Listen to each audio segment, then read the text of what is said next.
প্রায় 100 আসন আমাদের ছেড়ে দিতে হতে পারে। তো আসলে সব আসনে আমরা নির্বাচন করতে পারবো না, যদিও আমরা 300 আসনে আমরা চূড়ান্ত করেছি, প্রাথমিক বাছাই হয়ে গেছে।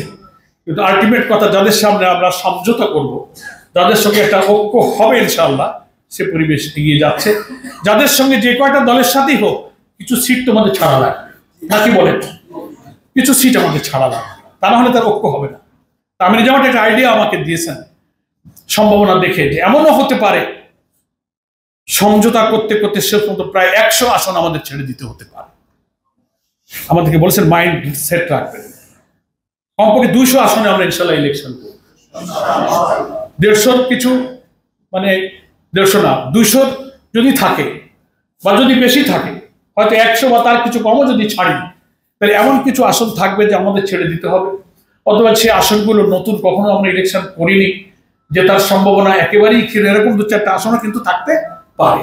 সেটা আপনারা বুঝে শুনে যদি মনে করেন যে আমি খুলনাতে থাকি, সাংগঠনিক কাজ করি, এখানে আমি রোপণ, তো আমার যে সিট ওটা হয়তো ছেড়ে দেওয়ার মতো একটা সিট একেবারেই সম্ভাবনা নাই, তাহলে আমি অনুরোধ করব আপনি ভোটার ট্রান্সফার হয়ে ভোটার তালিকার নাম বদল করে আপনি খুলনাতে থাকেন।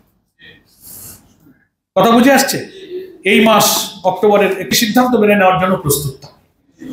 আমরা আমাদের ভাইদেরকে বিজয়ী করা নয়, আমরা আমাদের আন্দোলনকে, দিনকে, আমাদের শক্তিকে বিজয়ী করে এবার মানুষের যে আশা আকাঙ্ক্ষা আর আমিরের জামাতের পক্ষ থেকে জাতির প্রতি যে আহ্বান, সেই আহ্বানকেই আমরা বিজয়ী করতে চাই। এই জন্য 54 বছর পরে আমিরের জামাত বলছেন এই মুসলমানদের সামনে, উম্মার সামনে আল্লাহ তাআলার দ্বীনকে পার্লামেন্টে নেবার এই অবারিত সুযোগ আর সামনে আসবে কিনা আমরা জানি। ইসলামী শক্তির ঐক্যের যে পরিবেশ তৈরি হয়েছে, ইসলামী আন্দোলনের মর্যাদা, ইমেজ, তার নেতৃত্বকে মানুষের কাছে যেভাবে আল্লাহ পাক আকাশচুম্বী জনপ্রিয়তায় উন্নীত করে সম্মানিত করেছেন। ফ্যাসিস্ট আমাদেরকে গর্তে ঢুকাতে চেয়েছিল, আল্লাহ তাদের গর্তে দিয়ে ইসলামী আন্দোলনকে মর্যাদার আসনে উন্নীত করেছেন।